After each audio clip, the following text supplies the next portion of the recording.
se está proponiendo la suma de nuevas asignaturas que quizás quedan por fuera. Quisiera un poco conocer la apreciación de qué otras asignaturas o qué otras capacidades sumarían ustedes al grado o les gustaría que estuvieran comprendidas. Pues nosotros, perdón, muy rápido, que llevamos unos años con esto, hablamos de competencias, no tanto de asignaturas. Creemos que el plan de estudios pues ya se ha hecho, ahora estamos empezando con algunas modificas en algunas facultades, pero que lo importante, donde hay que poner el acento, no es en el nombre de la asignatura, sino en la competencia a adquirir. Y en ese sentido, creemos que pensando en el médico que necesita la sociedad, y no tanto en el médico del MIR, hay competencias que tenemos que incidir, ¿no? Como la atención en cuidados paliativos, la comunicación con el paciente, también en atención primaria hay muchas competencias que son importantes y que está un poco al margen de la universidad, aunque se han hecho grandísimos avances en los últimos años. Luego en gestión clínica también, en microgestión, el médico como gestor de su propia consulta o de su propia unidad y eso. Y creemos que por ahí hay que seguir incidiendo. Mónica. Bueno, yo, si me permites, simplemente un matiz sobre la cuestión anterior, muy breve.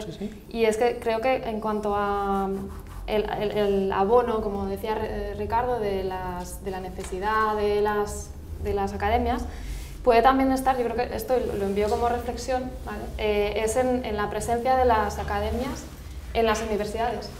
Charlas, comentarios, todo esto hace que la sensación de alarma y la sensación de necesidad aumente, y esto nos debería llevar a una gran reflexión, y creo que en eso tendríamos que ser muy cuidadosos de cuáles son las relaciones que tenemos con las academias, igual que con las farmacéuticas, y porque el hecho de que el estudiante en quinto ya se encuentre con las academias allí, información sesgada, pero al final, o no, pero información, ¿no?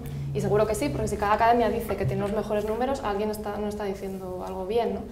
Y yo no digo que no sean necesarias de alguna manera, pero tenemos que neutralizar esto, y como decía él, por la salud de los estudiantes, que ya están bastante, pues eso, estresados de cara a una prueba que condicionará su vida, su lugar geográfico de vivienda, etc. Y yo creo que tenemos que hacer una reflexión en este sentido. Y luego, en cuanto a lo del temario, yo la verdad es que coincido con Víctor en parte, en el sentido de que creo que, bajo mi punto de vista, el tener un temario ayudaría a los que no se quieran presentar a una academia. Yo no me presenté por academia. Y bueno, pues utilicé temarios que ya habían, ¿vale?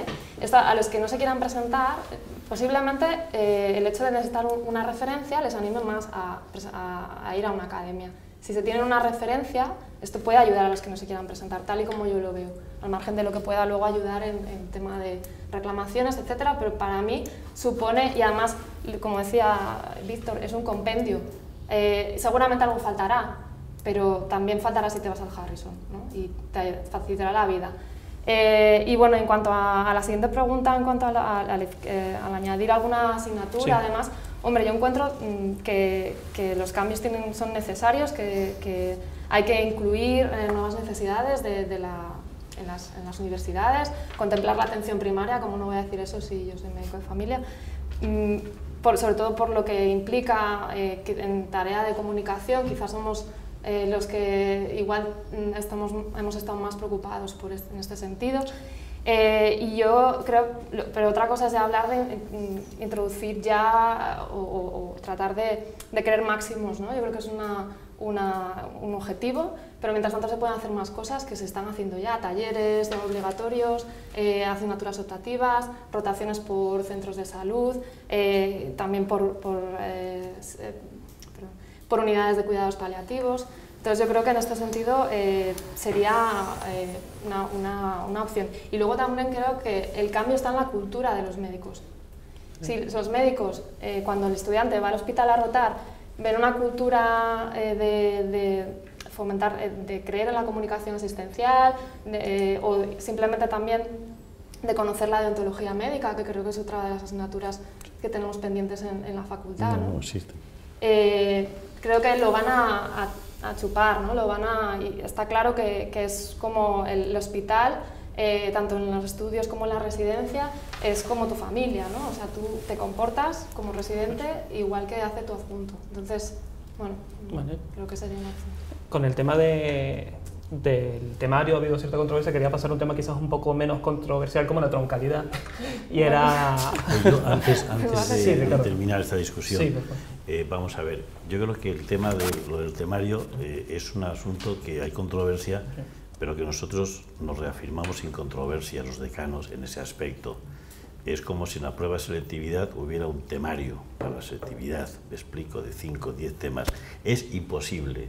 De hecho, existe un grupo de expertos en el Ministerio que son los que son expertos, y hay que pensar que seleccionan las preguntas no arbitrariamente, sino las preguntas, y todos los que hemos participado en algún momento en realizar preguntas sabemos que tienen que tener una bibliografía apoyándolas, etcétera, etcétera. Es decir, no se están haciendo de manera arbitraria las preguntas. Y el que no haya un programa, un temario, no significa que las preguntas sean mejores o peores, ¿eh? Es decir, las preguntas pertinentes son las que deben ser elegidas, pero el que tenga un temario no ayuda a eso en absoluto. Las preguntas con temario pueden ser impertinentes, dicho de otra manera. Es decir, un temario no asegura en absoluto. Y un libro de referencia, hombre, qué pobreza, ¿no? Un libro de referencia. A mí me daría vergüenza tener un libro de referencia y si no viene ese libro no se puede preguntar. Carlos, con el tema de la troncalidad, un poco cómo van los programas de desarrollo de la troncalidad. Ya se conformaron las comisiones troncales, un poco cómo avanza. Bien, bueno, avanza quizá menos deprisa que nos gustaría.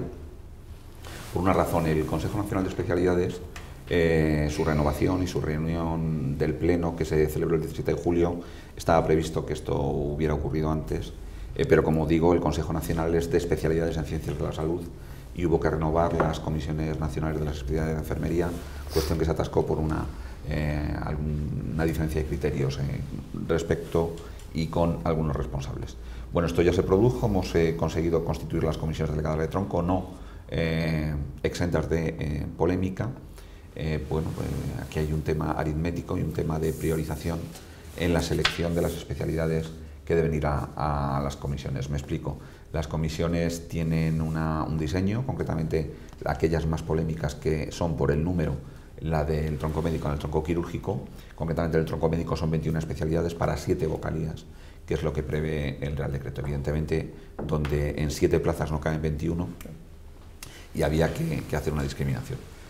Bueno, hay una serie de especialidades que creen que debían haber estado ahí y no lo están, y lo que hemos hecho es un diseño paralelo, no previsto en la norma, pero que puede ayudar, que es los círculos de asesoramiento, concretamente la de tronco médico, con los representantes o asesores de las 14 especialidades que no están incluidas, y en el tronco quirúrgico de las, si no recuerdo mal, 3 que tampoco están incluidos.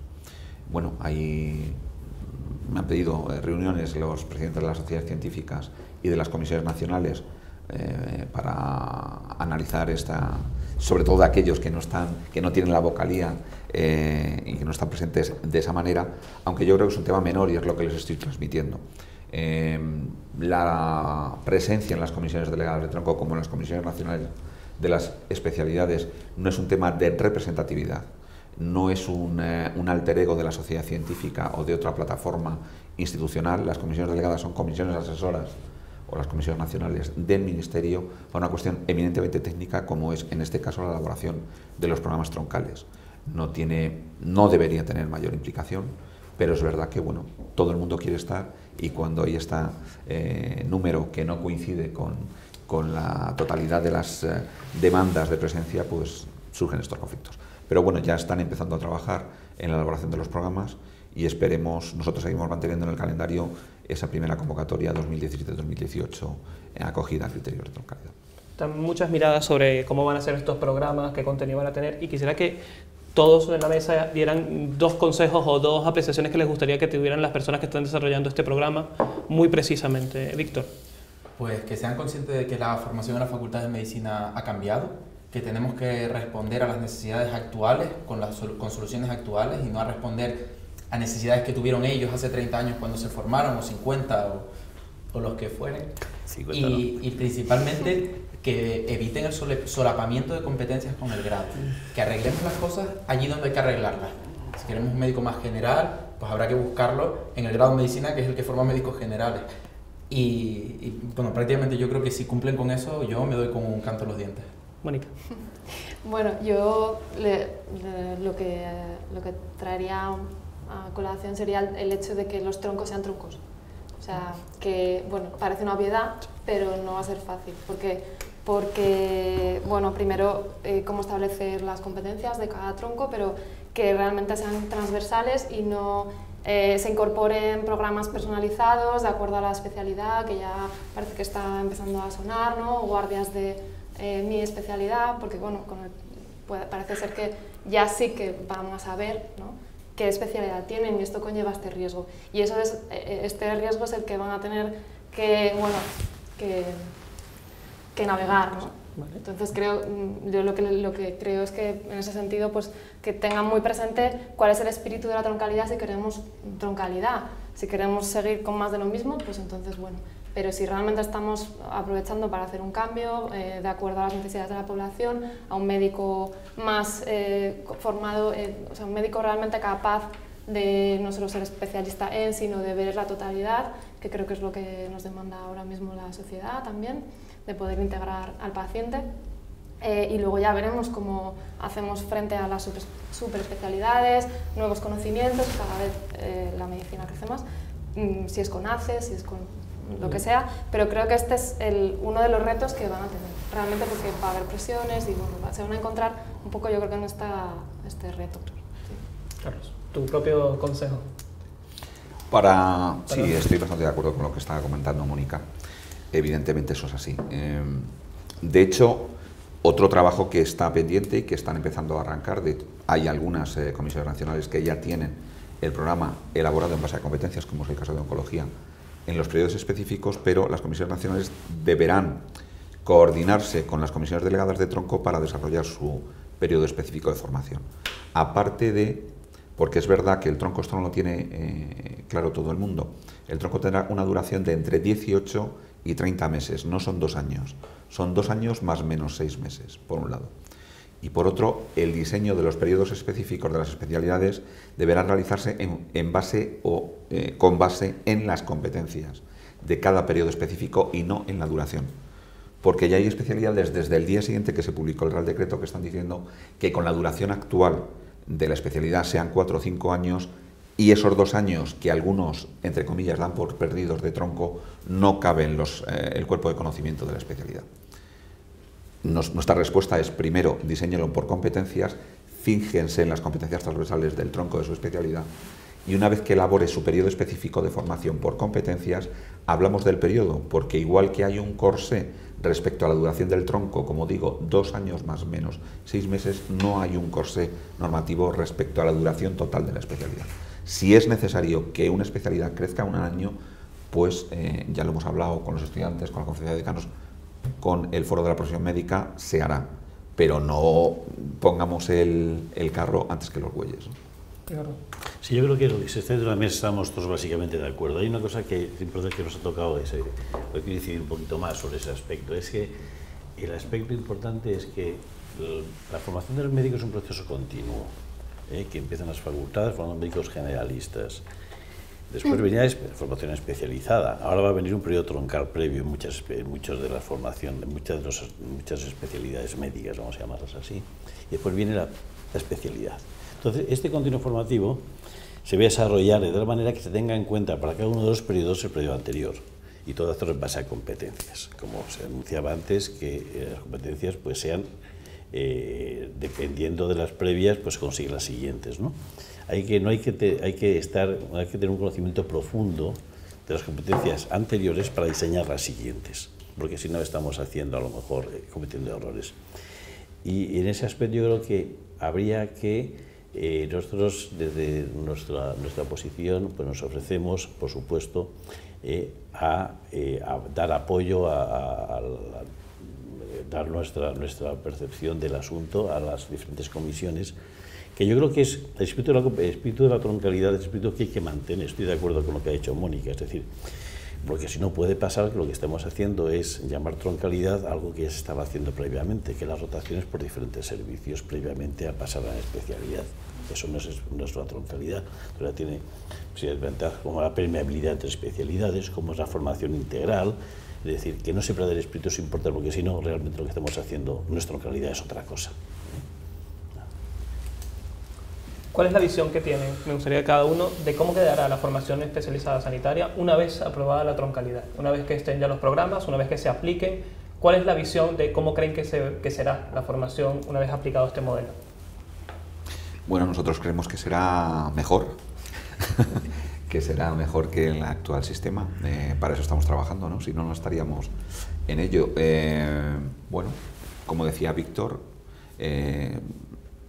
todo es perfectible. Yo creo que el espíritu que anima a la gestión de los servicios sanitarios es el de mejora continua, desde el nivel más bajo o menos complejo de las organizaciones hasta el nivel más complejo en instituciones sanitarias, en atención primaria, en atención especializada u hospitalaria y también en la gestión sanitaria. Por lo tanto, en la búsqueda del médico, del profesional sanitario, del titulado de medicina o de enfermería, especialista que necesita la sociedad, creo que este va a ser un modelo que dé una respuesta más adecuada a las demandas actuales del sistema sanitario. Deberá moverse también en base a aspectos que vengan determinados por otros factores en cuanto a su progresión ulterior, que serían los que determinen las nuevas tecnologías, los factores demográficos, los factores epidemiológicos o los factores de los avances científicos, ¿no? Esto yo creo que determinará la evolución quizá posterior de la troncalidad, porque seguramente cuando tengamos el modelo ya implementado estaremos hablando de la siguiente fase de mejora o de transformación del propio modelo. ¿Los estudiantes? Sí, a mí la verdad que me alegra oír al director actual hablando, porque yo creo que es clave esto que decimos, ¿no? Que parece que es un tema un poco baladí, pero no lo es. Tenemos que ver cuáles son los objetivos, cuál es el alma de la norma, hacia dónde queremos ir. Y luego tendremos que legislar los aspectos concretos. Ya nos pasó que en 2003 pusimos en la norma que duraría el tronco 2 años, y luego cuando nos hemos sentado a prever, porque todavía no tenemos las competencias claras de cada tronco, que es lo que le toca ahora a las comisiones delegadas, a prever cuáles son las competencias de cada tronco, hemos dicho, bueno, pues a lo mejor 1 año y medio, a lo mejor 2 años y medio, habrá que irlo viendo. Pues nosotros pedimos que se haga lo mismo con los periodos de especialidad. Hay especialidades que ya están diciendo que necesitan más años, sin saber cuáles de las competencias que ellos enseñaban o quieren enseñar a sus residentes las va a asumir el periodo troncal. Entonces, vamos con calma, que no se solapen competencias, eso prioritariamente, y la imagen que tendrá el sistema troncal dentro de unos años habrá que verlo, pero dependerá de cómo se hagan las cosas, de que hagamos las cosas hablando entre todos, construyendo en base a objetivos, en base a competencias, y ahí si vamos a conseguir un médico mejor, pues esperemos que así sea. Nosotros creemos que quizás se podría haber conseguido con el sistema actual, pero bueno, un cambio en el paradigma de formación especializada como el que afrontamos, esperamos que nos traiga buenas noticias. Habrá que verlo en unos años. Mónica. Pues yo diría que si se hace pues asegurando la calidad, es decir, como objetivo prioritario la calidad, mantener la esencia de la troncalidad, lleve el tiempo que lleve, ¿no? Pues será mejor. Será mejor porque tendremos las mismas competencias del periodo específico, pero tendremos además tendremos las mayores competencias transversales, además de lo que supone para mí, y ya lo ha mencionado Ricardo antes, un avance muy importante en la capacidad del propio profesional de reinventarse, como es la reespecialización. Tendremos profesionales que se van a poder reespecializar, es decir, por deseo personal o más bien por deseo de cambiar sus perspectivas laborales, podrá reespecializarse en un periodo menor, y esto es una gran ventaja que incorpora la troncalidad, y que bueno, que creo que es un poco desconocida, ¿no? A mí me da la sensación que de troncalidad no se habla mucho en este sentido. Se ha hablado mucho de ACES, por lo que conlleva la polémica entre ACES, especialidad, no especialidad, pero de reespecialización casi no se habla, y creo que tendríamos que hablar más también para tener mucho más claro cómo va a ser, ¿no? Y aquí miro al director porque pues son los que tienen que definirlo y creo que deberíamos hablar más para que sepamos bien cómo va a ser, lo tengamos bien claro y además podemos hacer los cambios que sean necesarios para que sea de la mejor forma para el profesional, ¿no? Luego yo creo que también es algo que es un momento que no directamente lo implica, pero sí, quiero decir, es un momento para aprovechar para revisar conceptos y para hacer deberes. Vale. Tenemos a los tutores sin reconocer en una cosa que está contemplada en un Real Decreto, que es el reconocimiento de su labor como tutores, y cuando llegue el momento de realmente acreditar más tutores, vamos a tener que hacer algo para motivar a esas personas porque vamos a necesitar más tutores, ¿vale? Y además en un concepto nuevo como es el de tutor troncal con un esfuerzo añadido.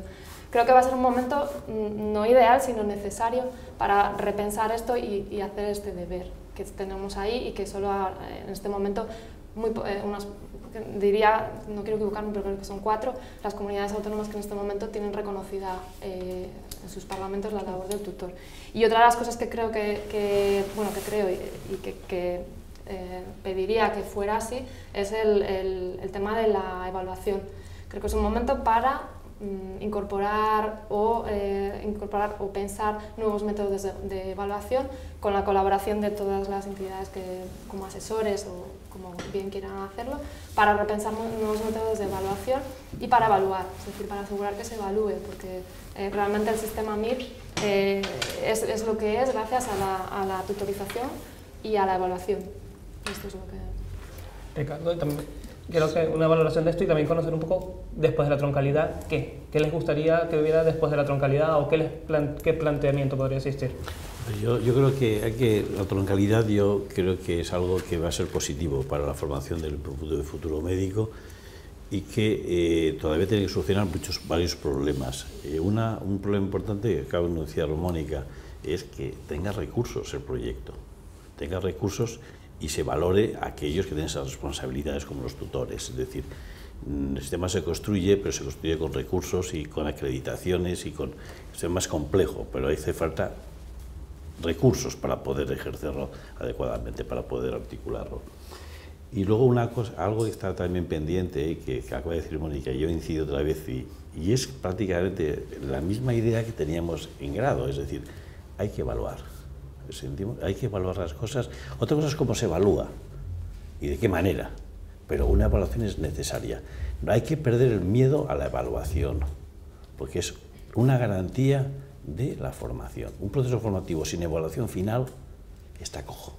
Otro problema es cómo se evalúa y de qué manera. Pero evaluación, y otro asunto importante que en el futuro es la homologación de nuestras especialidades médicas con el resto de los países que nos rodean, ¿no? Que tenemos algún problema ahora que el tránsito entre países y todos tenemos gente cercana que está allí por Europa, pues algún problema ya existe, que es un asunto a solucionar. Quería que cada uno haga una breve conclusión de 1 minuto, 1 minuto y medio sobre entonces cuáles son los grandes retos que debe asumir la formación profesional sanitaria. Empezamos con Víctor. Sí, yo por mi parte creo que, en primer lugar, que el número de personas que acceden a la formación especializada sea el mismo de los egresados de la facultad, atendiéndolo allí en el número de clausos de las facultades. Eso es clave, porque si no, no vamos a tener médicos. Y hay que tener en cuenta que en el sistema español tenemos residentes de élite, que además con los últimos cambios que se han llevado a las facultades, yo creo que van muy en la línea de que el residente de año 1, cuando pise el hospital o el centro de salud, esté preparado para ya asumir esa capacidad práctica, ¿no? Pero nos queda mucho por hacer, por mejorar la capacidad clínica, por hacer abordajes de aprendizaje basado en problemas, mejorar las metodologías docentes, para ir en ese camino. Yo creo que tenemos que ir por ahí. ¿Y cuál es el futuro de los MIR? Pues yo creo que lo que tenemos que trabajar, entre otros los que estamos en esta mesa, es para que no nos pase que 1 de cada 10 MIRes se tenga que ir al extranjero. Eso no tiene ningún sentido. Entonces vamos a trabajar controlando el número de clausos de las facultades, pero no podemos permitir que haya esa evasión, digamos, de capital humano. Yo por esa parte vamos. Mónica.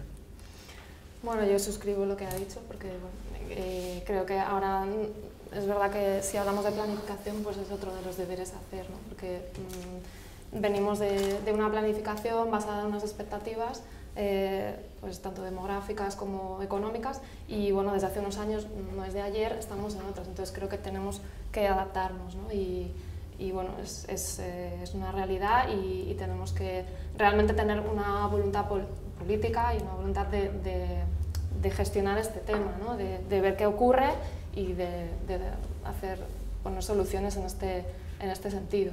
Ya hay países que ya lo han hecho, ¿no? Malta ha tenido un problema similar en cuanto a cómo retener a los profesionales en su país y, bueno, poniendo voluntad política han conseguido realmente cambiar el problema. No lo voy a explicar más, pero bueno, era por poner un ejemplo de voluntad. Y nada, yo creo que las conclusiones en cuanto a los nuevos retos del MIR es que, bueno, es un poco el resumen de lo que hemos estado hablando.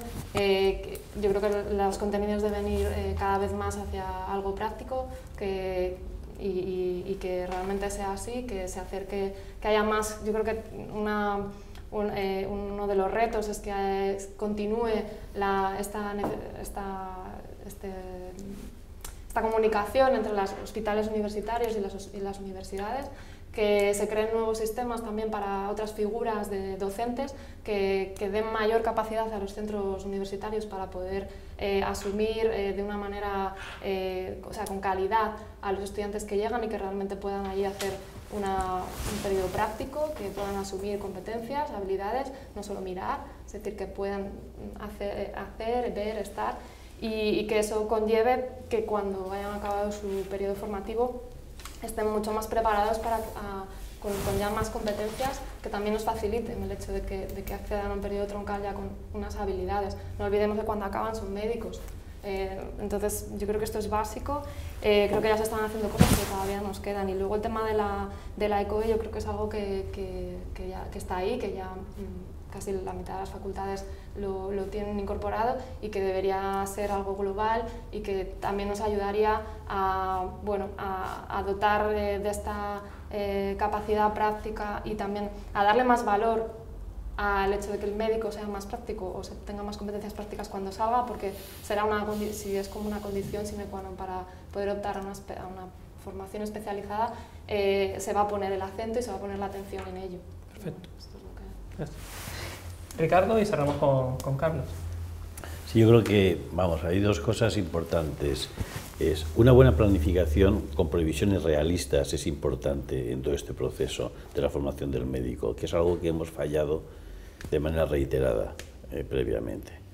Y entonces yo creo que hay poco más que añadir respecto a ese aspecto. Pero hace falta necesidades de especialistas, qué especialidades necesitamos, qué número de cada especialidad, qué especialidades, para a partir de ese número, a partir de esas previsiones, ir hacia atrás y hacer previsiones sobre qué número de médicos, de egresados de nuestra facultad necesitamos, que suponen a su vez qué número de incorporaciones a nuestra facultad de medicina necesitamos, o sea, previsiones.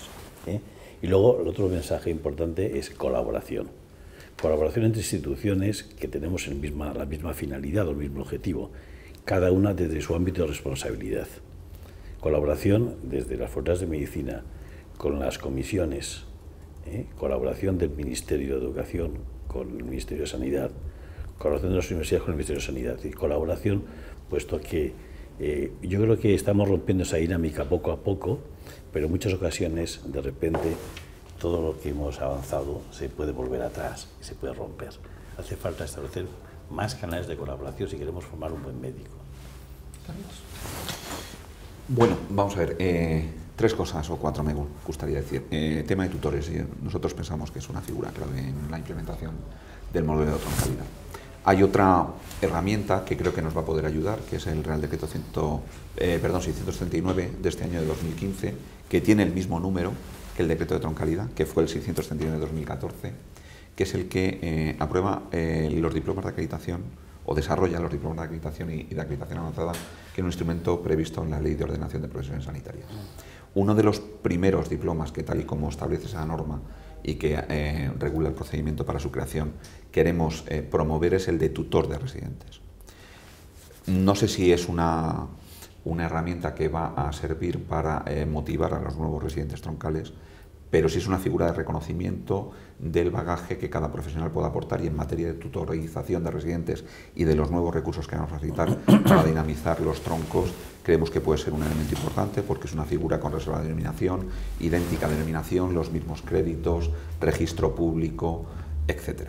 Respecto de la planificación de necesidades, totalmente de acuerdo. Por eso promovimos en esta legislatura la creación del Registro Estatal de Profesionales Sanitarios. Creemos que el registro será una herramienta que, para los fines que prevé la ley, que es la planificación de necesidades y la implementación de políticas de recursos humanos, va a ser decisiva. Aunque hoy ya, en el ámbito europeo, ayer estuve en Bruselas, en la Joint Action on Health Workforce Planning and Forecasting, que es la acción conjunta de los recursos humanos en salud, su planificación y pronóstico o proyección. Hay un libro de mano, un handbook, sobre aspectos ya publicado y editado por la Comisión Europea, sobre modelos, mejores prácticas en materia de planificación de recursos humanos en sanidad. Y una de las mejores prácticas, con los modelos de estimación que tenemos actualmente con la colaboración de la Universidad de Las Palmas, es la española. Hay siete mejores prácticas y una de ellas es la española. Por cierto, en esa reunión estaba el responsable de la Health Education of England, que habló del futuro de la formación en su país, de la formación de los profesionales sanitarios, y puso 4 aspectos que son para ellos muy relevantes en la evolución futura, que es aquello que dimane, como decía, de las nuevas tecnologías y de la informática, lo que tenga que ver con los aspectos demográficos, la economía y la financiación, por tanto, y la genómica. Bueno, yo creo que ahí los avances científicos son determinantes. Y para concluir, me gustaría citar una frase de Bill Gates, que yo creo que es muy importante en este momento, que es que siempre sobrevaloramos el cambio que se va a producir en los próximos 2 años y subestimamos el que se va a producir dentro de los próximos 10. Que esa distinta estimación no nos haga caer en la apatía o en la paralización, y que podamos evolucionar correctamente en este mundo de la formación y la troncalidad. Vale. Agradecerles a todos por haber venido y hasta una siguiente edición.